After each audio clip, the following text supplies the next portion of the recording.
Hi guys, welcome to my channel MN Education. Myself Mr. Manish.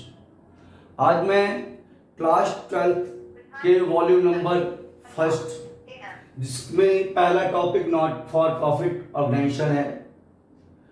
ये topic हमने पिछले दो वीडियो में इससे related receipt and payment account and income and expenditure account साथ में ओपनिंग बैलेंस शीट मैंने बताया था।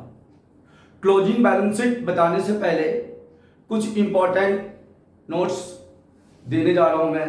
सबसे फर्स्ट पॉइंट लिखा हुआ है, if outstanding related to income it will be treated as assets. ध्यान रखना कि यदि आपका आउटस्टैंडिंग किससे रिलेटेड हो, इनकम, देख लीजिए सर्कल में हमने लगा रखा है, if the outstanding related to income it will be treated as assets, उसे हम assets की तरह ट्रीट करेंगे।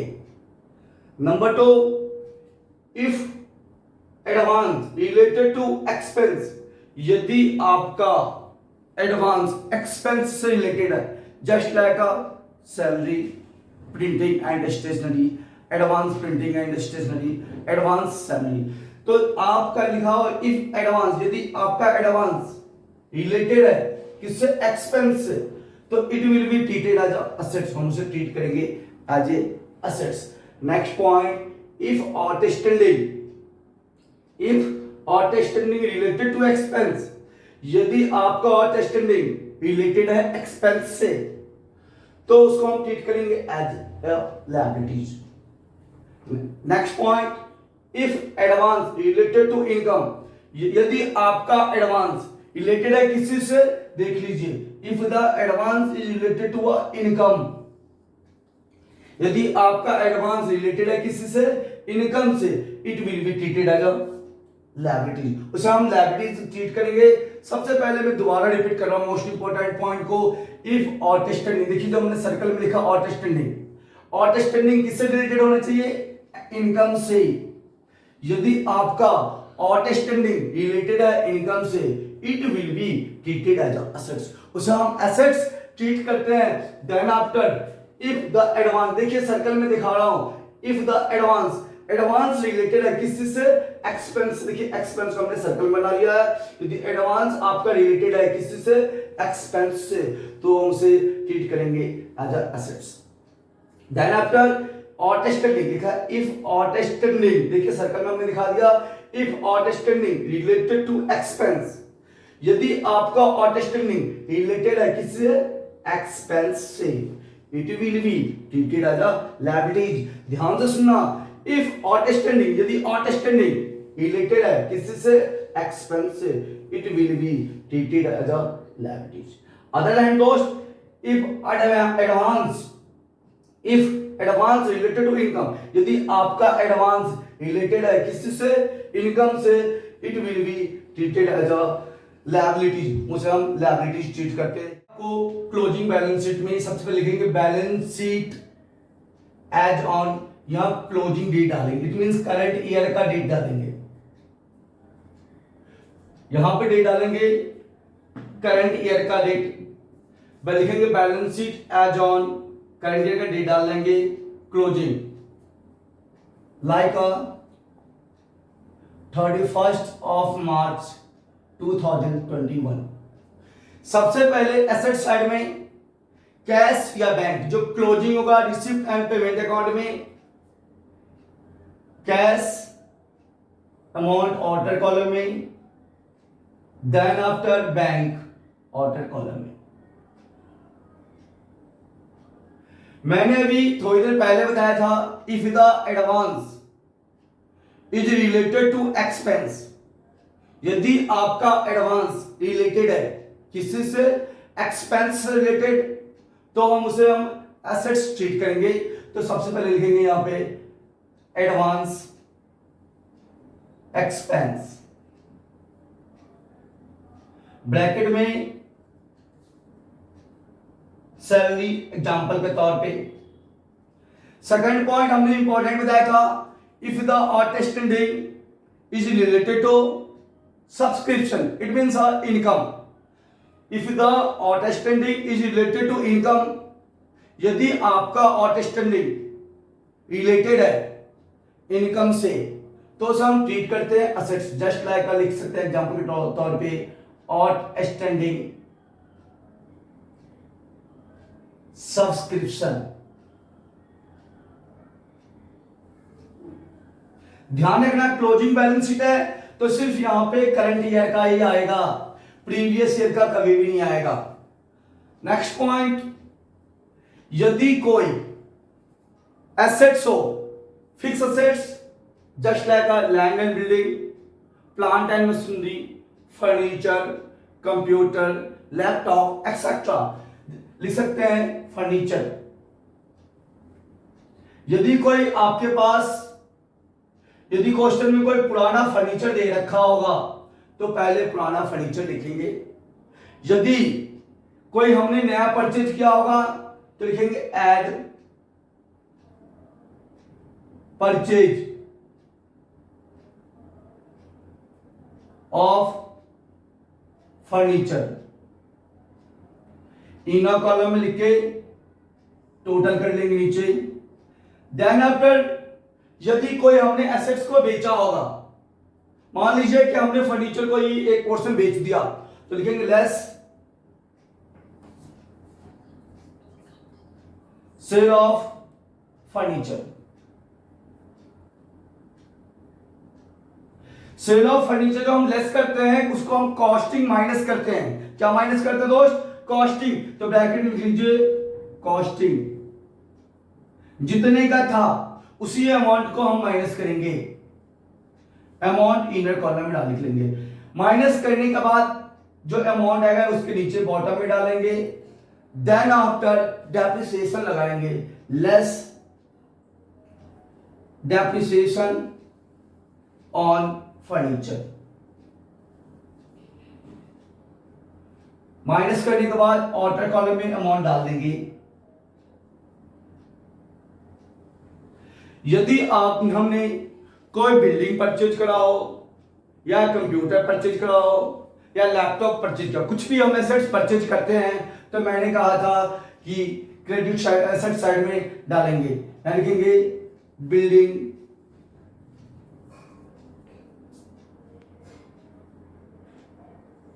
नेक्स्ट कंप्यूटर,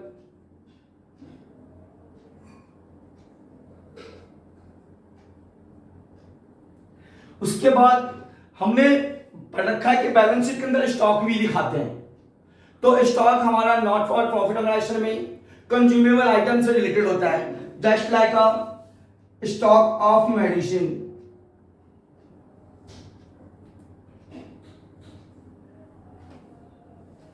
अमाउंट और ऑर्डर कॉलम में। Next point, stock of equipment, stock of sports material,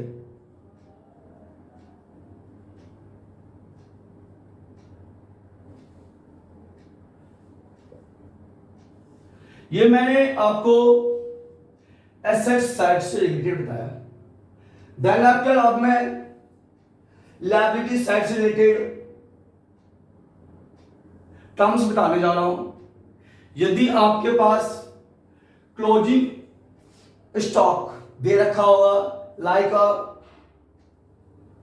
closing stock हमने मेडिसिन वगैरह दिखाया आपका क्रेडिट साइड में। अब मैं लायबिलिटी का मतलब होता है कर्जा जो मुझे चुकता करना है। इसके अंदर करंट लायबिलिटीज और नॉन करंट लायबिलिटी दोनों दिखाते हैं। तो सबसे पहले दोस्त क्रेडिटर्स, एग्जांपल के तौर पे क्रेडिटर्स ऑफ मेडिसिन,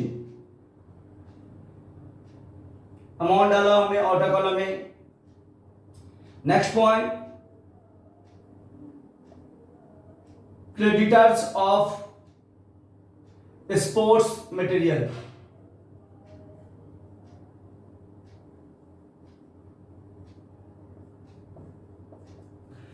मैंने आपको कुछ इंपॉर्टेंट पॉइंट लिखवाया था जिसमें से दो इंपॉर्टेंट पॉइंट का ट्रीटमेंट हमने एसेट साइड में करा था। पहला outstanding subscription.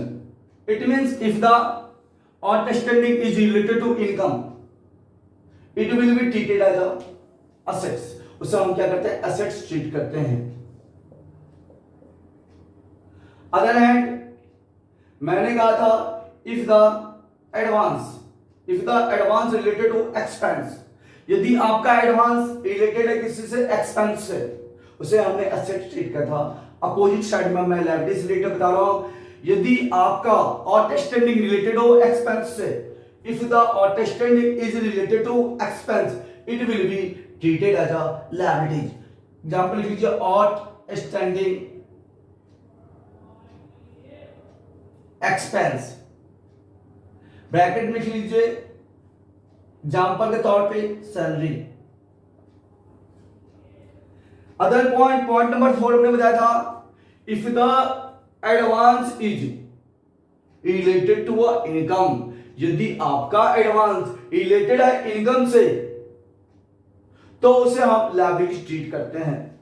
यहां ब्रैकेट में समझने के लिए आप लिख सकते हैं करंट ईयर का, यहां लिखिए एडवांस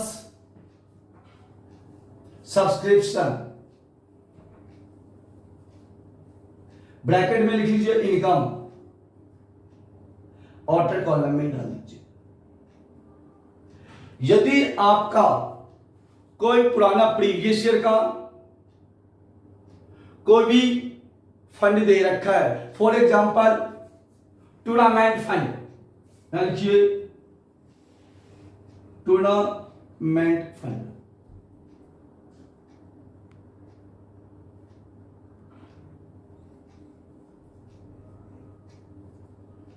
एक होता है डोनेशन, जनरल डोनेशन और स्पेसिफिक डोनेशन. मैंने आपको जनरल डोनेशन आपको as a treated as a income करने को कहा था, लेकिन यहां पे स्पेसिफिक डोनेशन जिसे हम ट्रीट करते हैं एज ए लायबिलिटीज, यहां लिख लीजिए specific donation.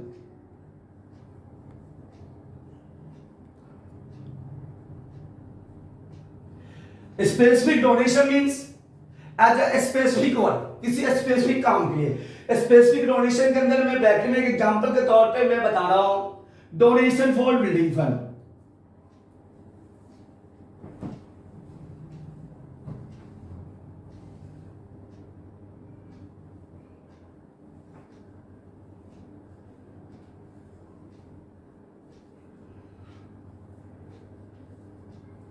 Next, life membership fee.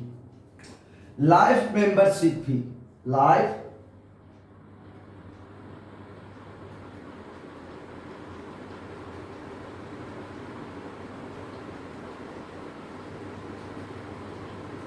इतना होने के बाद जो मैंने ओपनिंग बैलेंस शीट से जो बैलेंस अमाउंट निकला था कैपिटल फंड, उस वाले अमाउंट को पहले लिखेंगे capital fund amount inner column में, और इसमें हम ऐड कर देंगे सरप्लस. ऐड करने के बाद अमाउंट डाल देंगे आउटर कॉलम में. नीचे लिख लीजिए ऑल फंड्स. ऑल फंड्स का मतलब होता है सारे फंड्स, सारे के सारे फंड्स हम लायबिलिटीज में दिखाते हैं. ऑल फंड्स का मतलब अलग सा फंड, बहुत सारे fund, just like a prize fund, endowment fund, ये सारे के सारे फंड्स हम क्लोजिंग बैलेंस शीट में लायबिलिटी साइड में दिखाते हैं. अब मैं आपको दोबारा फ्लैशबैक एक बार मैं मार देता हूं, रिपीट कर देता हूं. सबसे पहले मैंने कहा एसेट साइड में क्लोजिंग कैश डालेंगे, फिर बैंक डालेंगे, देन आफ्टर आपका advance, if the advance is related to expense, यदि एक्सपेंस से रिलेटेड है advance, if the advance is related to expense, it will be treated as assets. यदि advance, देखिए मैं फिर से दोहरा रहा हूं, if the advance is related to expense, it will be treated as assets. Then after, if the outstanding is related to income, means like a subscription, उसे हम ट्रीट करेंगे एज एसेट्स। यदि कोई हमारे पास पुराना एसेट्स होगा उसको पहले इनर कॉलम में लिख लेंगे, यदि उसी से रिलेटेड कोई हमने नया एसेट्स परचेज किया होगा तो उसमें हम ऐड कर देंगे, और उसके बाद जितना का माल हमने बेच दिया, जितना का एसेट्स हमने बेचा है उसमें से उसको माइनस कर देंगे, वो भी only costing. Next after less depreciation करेंगे, डेप्रिसिएशन को माइनस कर देंगे अमाउंट डालेंगे ऑर्डर कॉलम में। देन आफ्टर बिल्डिंग कंप्यूटर, यदि कंज्यूमेबल आइटम से रिलेटेड स्टॉक हो, just like a stock of medicine, stock of sports material, ये तो एसेट साइड की मैंने बात करा। अब मैं बात करूंगा लायबिलिटी साइड में। लायबिलिटी साइड में सबसे पहले creditors for medicine, creditors means consumable item से रिलेटेड यदि कोई क्रेडिटर्स है, जस्ट लाइक मैंने कहा creditors for medicine, creditors for sports material. Then after outstanding expense हमने लिखा है, मैंने नोट्स में लिखवा रखा था इंपॉर्टेंट नोट्स में, if the outstanding related to expense it will be treated as a liability, तो हमने यहाँ लायबिलिटी चीज का वो भी सिर्फ करंट ईयर का दिखाना है। जितने भी एडवांस आउटस्टैंडिंग है क्लोजिंग बैलेंस शीट में, वो सिर्फ करंट ईयर से रिलेटेड है, ना कि प्रीवियस ईयर से। प्रीवियस ईयर से रिलेटेड दिखाएंगे तो गलत हो जाएगा, तो हमेशा ध्यान रखना क्लोजिंग बैलेंस शीट के अंदर सिर्फ करंट ईयर से रिलेटेड ट्रीटमेंट होता है, और यदि कोई एसेट पुराना होता है प्रीवियस ईयर का तो उसको कैरी ऑन कर सकते हैं, लेकिन आउटस्टैंडिंग और एडवांस कैरी ऑन कभी भी नहीं होता, सिर्फ एंड सिर्फ करंट ईयर से रिलेटेड होना चाहिए। If the advance related to income, यदि इनकम से रिलेटेड होता है, just like a subscription, advance subscription income से रिलेटेड हमने लायबिलिटी ट्रीट किया। कोई भी fund just like a tournament fund, specific donation, मैंने पहले आपको बता रखा है कि डोनेशन दो तरह के होते हैं, जनरल डोनेशन और specific donation. General donation is always treated as a income, general donation is always treated as income हम ट्रीट करते हैं, लेकिन स्पेसिफिक डोनेशन होता है, नाम से पता चलता है स्पेसिफिक, किसी विशेष काम के लिए। Specific donation is always treated as a liabilities। For example donation for building fund, मैंने एग्जाम्पल भी डाल दिया है, donation for building fund. Life membership, जितने भी मेंबर्स होते हैं पूरे होल लाइफ का मेंबरशिप चार्ज एक बार में देते हैं, जो लायबिलिटीज होता है लाइफ मेंबरशिप। मैंने ओपनिंग बैलेंस शीट के अंदर, मैं दोहरा रहा हूं, मैंने ओपनिंग बैलेंस शीट के अंदर जो कैपिटल फंड निकाला था, उस कैपिटल फंड को क्लोजिंग बैलेंस शीट में हमने कहा था कि ट्रांसफर कर देंगे, तो हमने कैपिटल फंड को क्लोजिंग बैलेंस शीट में ट्रांसफर कर दिया।